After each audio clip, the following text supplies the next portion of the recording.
Assalamualaikum warahmatullahi wabarakatuh. Bagaimana keadaan semuanya? Semoga semua anak-anakku selalu diberikan kesehatan, diberikan kemudahan dalam proses belajar.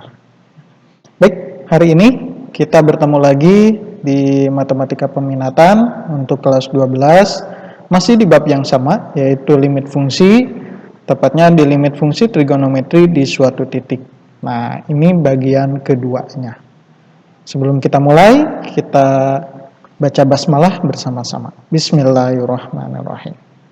Baik, sebelumnya di yang bagian pertama, kita sudah membahas mengenai konsep limit fungsi, kemudian nilai limit fungsi trigonometri, itu kita sudah bahas. Nah, hari ini kita akan bahas mengenai yang pertama adalah sifat-sifat limit fungsi. Sifat-sifat limit yang berlaku pada fungsi aljabar ini sewaktu kalian kelas 11 ini berlaku juga untuk fungsi limit trigonometri. Jadi kalau kita misalkan ada fungsi-fungsi ya, di mana fungsi-fungsinya ada fx, gx yang merupakan fungsi yang mempunyai nilai limit pada x mendekati c dengan k dan c adalah bilangan real serta n nanti adalah bilangan bulat positif, maka nanti aturan-aturan sifat limit fungsi yang di aljabar seperti limit x mendekati c, k sama dengan k, artinya k di sini adalah konstanta ya, maka nanti hasilnya adalah k. Kemudian yang kedua, jika ada limit x mendekati c, x, di mana fungsinya x, maka ini hasilnya adalah x. Kemudian jika ada perkalian fungsi, di sini fungsi fx dengan suatu konstanta yaitu k, maka k ini bisa pindah ke depan ya.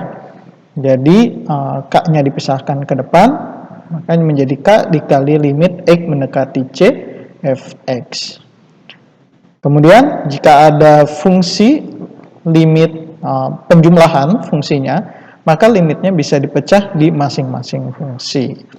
Kemudian kalau ada pengurangan pun sama ya, jadi penjumlahan pengurangan perkalian ini berlaku sama, termasuk dengan pembagian.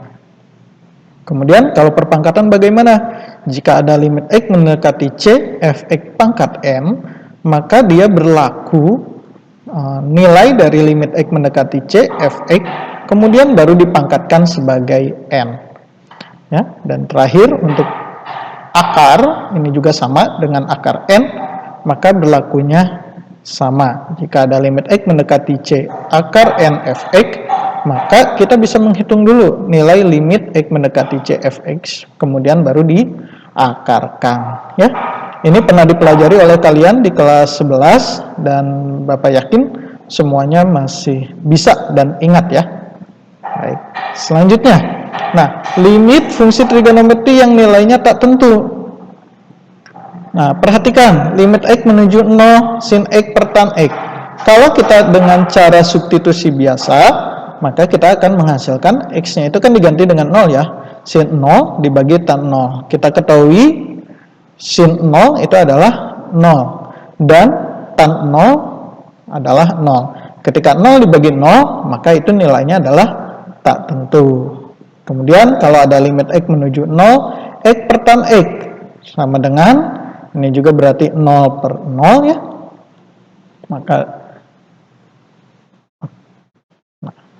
Maka di sininya, nah ini menjadi limit x menuju 0 tan. Oke, maaf sebentar. Nah, di sini ya. Jadi x per tan x, maka nilainya adalah 0 per tan 0. 0 dibagi tan 0 adalah 0. Ini juga mempunyai nilai tak tentu. Lalu bagaimana caranya kita menghitung nilai-nilai yang tak tentu seperti ini? Caranya adalah dengan untuk menyelesaikan limit fungsi trigonometri seperti ini yang hasilnya tak tentu, maka diperlukan beberapa sifat khusus limit fungsi trigonometri.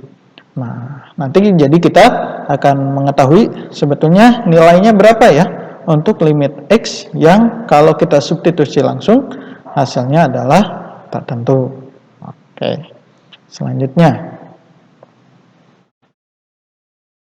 Nah, untuk mengetahui nilai-nilai yang seperti tadi, yang menghasilkan nilai tak tentu, maka kita akan coba pendekatannya adalah menggunakan teorema limit apit. Ya. Teorema limit apit sendiri pada dasarnya, ini bentuknya, bunyinya seperti ini ya. Jadi, misalkan, mohon maaf, saya ganti dulu. Oke. Misalkan fx dan gx dan hx merupakan fungsi-fungsi yang terdefinisi di interval a sampai b. Jadi ada fx, kemudian ada fungsi gx dan fungsi hx yang terdefinisi pada interval a, berarti dari sini ya, anggap ini garis lurus, mohon maaf, kemudian sampai b. Nah, ini dikatakan ada terdefinisi pada interval A dan B, kecuali mungkin di X nanti, jika X-nya sama dengan titiknya di C. Dan memenuhi hubungan bahwa Fx harus lebih kecil dari Gx dan lebih kecil dari Hx. Kemudian, jika limit X mendekati C, Fx nilainya adalah L, dan jika limit X mendekati C, Hx ini juga nilainya L, untuk A lebih kecil dari C, lebih kecil dari B, ya, sesuai dengan yang ini ya. Maka limit X mendekati C, Gx, dia nilainya harus sama dengan L juga. Jadi nanti kalau ada seperti ini, tiga fungsi seperti ini, dari Fx ada nilainya, kemudian dari Hx pun ada nilainya. Dengan Fx dan Hx nilainya sama, berarti di titik sama. Maka Gx juga pasti hasilnya adalah sama, yaitu L, seperti ini ya. Nah, kalau kita buatkan berarti seperti ini kan ya, karena fx-nya ya, posisi fx di sini, fx di sini adalah L. Nah, fx adalah L, maka L kurang dari sama dengan limit x mendekati C Gx dan lebih kecil dari L juga.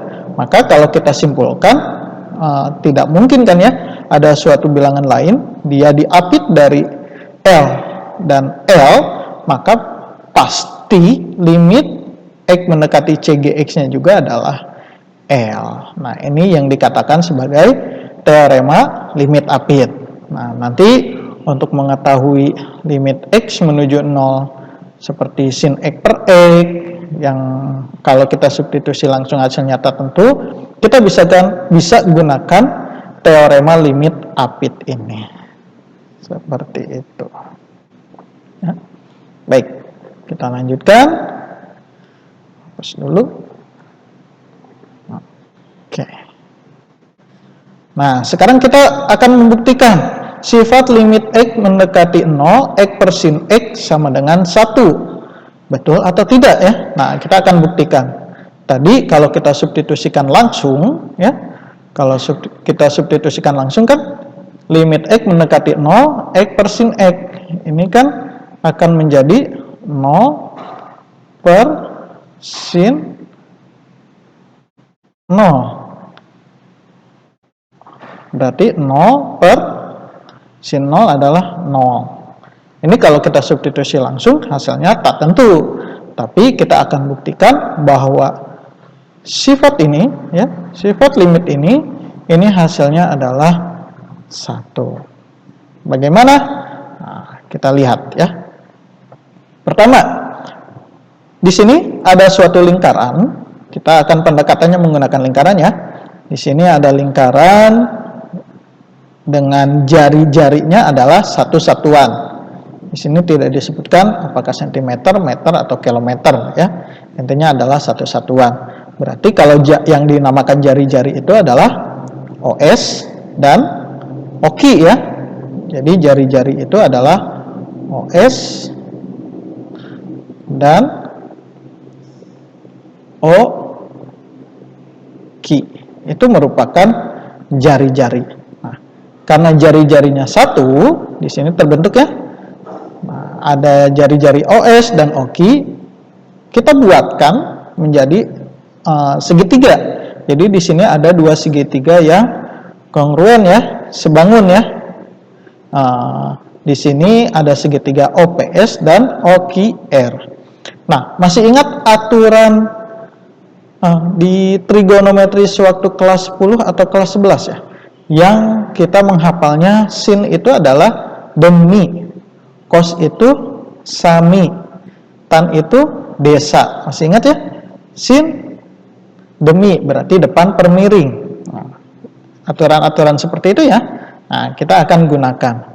Bapak akan tuliskan di sini, misalkan ini sudutnya ya, yang terbentuk di sini adalah sudut X. Ya. Maka yang pertama kita akan coba buatkan adalah sin. Sin X. Artinya sudut X-nya berada di sini ya. Kemudian sudut X-nya berada di sini. Ya. Kemudian sin demi. Depan berarti depan dari X, kita gunakan yang segitiga kecil dulu ya. Berarti PS per tadi ya, sin demi. Bapak tuliskan dulu. Demi ya. Berarti depan per miring. Depannya adalah PS. Kemudian miringnya, berarti yang miringnya ini adalah OS. Maka kita lanjutkan, kita pindahkan ya, kita coba menjadi PS sama dengan OS-nya kalikan dengan sin X. OS dikali sin X. Nah, sampai sini ya. Nah, OS-nya sendiri kita lihat bahwa OS ini kan jari-jari. Karena jari-jari nilainya adalah 1, maka 1 dikali sin X. Maka hasilnya menjadi sin X. Maka disimpulkan bahwa PS, jadi panjang PS ini sama saja dengan sin X. Baik, selanjutnya cos. Cos itu apa? Cos itu adalah sami.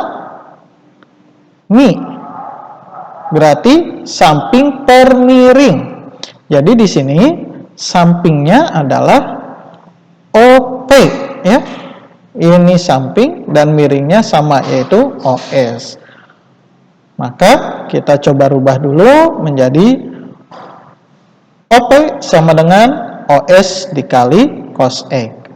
Nah, kita ketahui lagi tadi ya, OS itu nilainya adalah 1. Maka 1 dikali cos X hasilnya adalah cos X. Maka panjang OP itu sama saja dengan cos X. Seperti itu ya. Dan yang terakhir untuk tan. Tan itu adalah D depan per samping. Nah, karena kita tadi sudah menggunakan segitiga yang kecil, maka kita akan gunakan segitiga yang besar. Segitiga yang besarnya adalah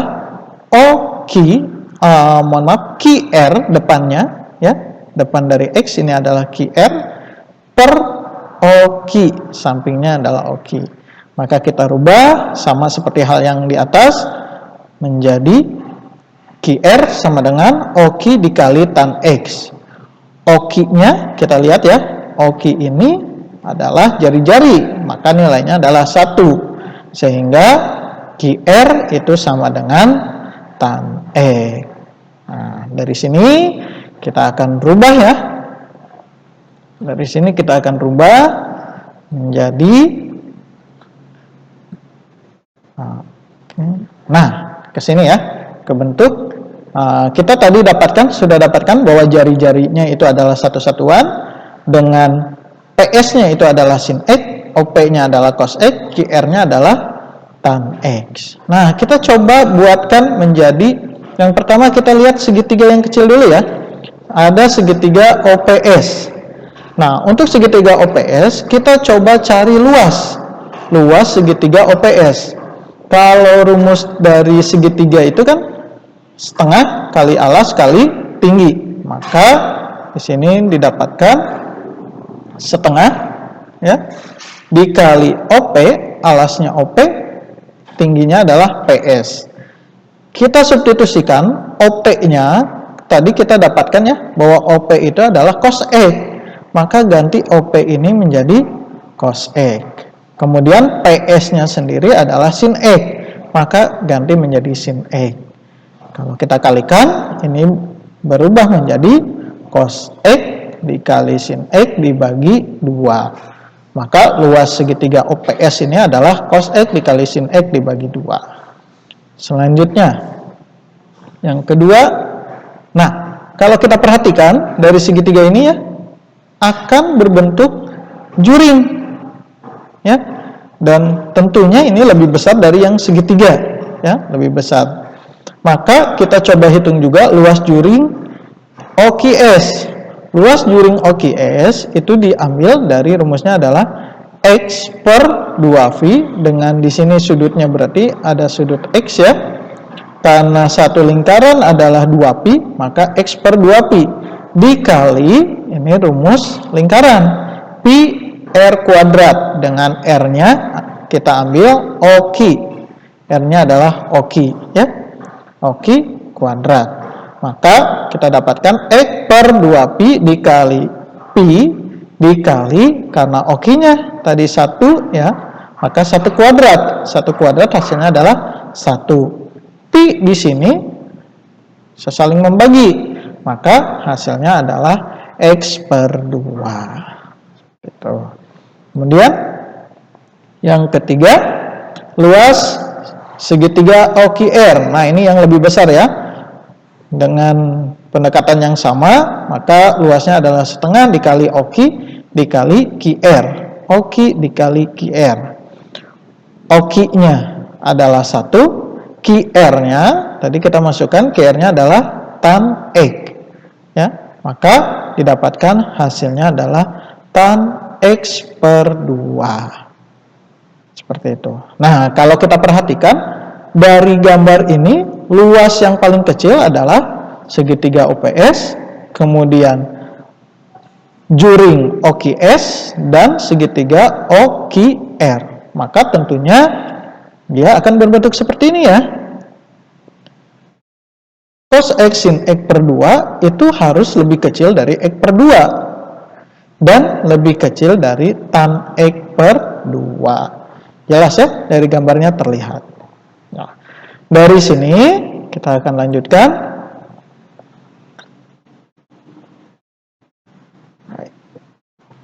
Kita akan lanjutkan.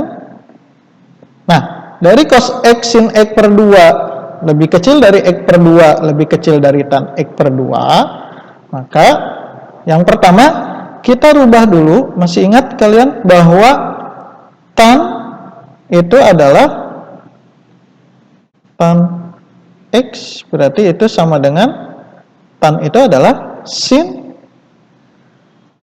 berarti sin X per cos X, gitu ya. Jadi tan itu adalah sin X per cos X. Maka di sini diubah dari tan X dirubah menjadi sin per cos, dengan 2-nya tetap sebagai penyebut di bawah. Ya.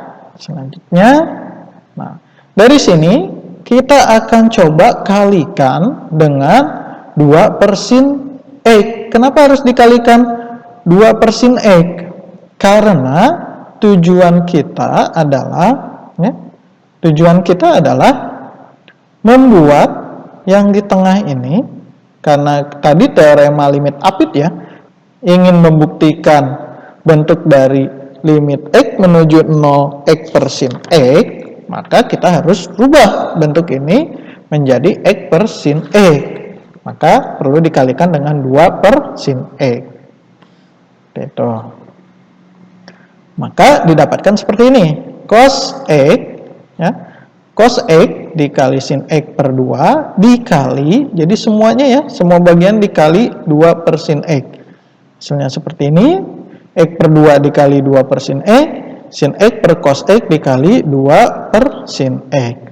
Nah, kita perhatikan, ini untuk perkalian, sin dengan sin bisa habis, ini juga habis. Ini dengan ini habis ya. Kemudian yang ini berarti sin 2 dan 2-nya juga habis. Maka didapatkan hasilnya adalah cos X kurang dari X per sin X kurang dari 1 per cos X. Nah, dari sini karena tujuan kita adalah tadi ya ke limit, bentuk limit, maka kita tuliskan limit di semua bagian. Maka akan menjadi limit X menuju 0 cos X kurang dari sama dengan limit X menuju 0 X per sin X kurang dari limit X menuju 0 1 per cos X. Nah, dari sini kita substitusikan X-nya diganti dengan 0. Ya, maka didapatkan cos 0, ini dibiarkan saja, karena ini yang kita cari ya, kalau substitusi langsung nanti menjadi tak tentu. Ini 1 per cos 0. Berapa cos 0? Cos 0 itu nilainya adalah 1. Ya, maka didapatkan cos 0 adalah 1, 1 per 1, hasilnya 1. Nah, berdasarkan teorema limit apit, maka limit X menuju 0, ya, limit X menuju 0 X per sin X, kan tidak mungkin ya, nilai kirinya 1, kanannya 1, tengahnya juga pasti nilainya adalah 1. Jadi berdasarkan teorema limit apit, limit X menuju 0 X per sin X itu hasilnya adalah 1. Itu ya. Nah, jadi nanti sifat ini kalian bisa gunakan jika ada bentuk limit X menuju 0 X per sin X, itu nilainya adalah 1. Nah, ini tambahan saja. Jadi nanti kalian bisa buktikan ya sifat-sifat ini untuk tambahan. Ini berlaku juga seperti ini. Tapi nanti coba dibuktikan. Ya. Baik. Sampai sini semoga kalian semua paham dengan apa yang Bapak sudah jelaskan, dan semoga kita semua selalu diberi kelancaran dalam belajar ya, dan semoga pandemi ini cepat selesai. Baik, terima kasih untuk hari ini. Kita akhiri dengan bacaan hamdalah. Alhamdulillahirabbil alamin. Wassalamualaikum warahmatullahi wabarakatuh.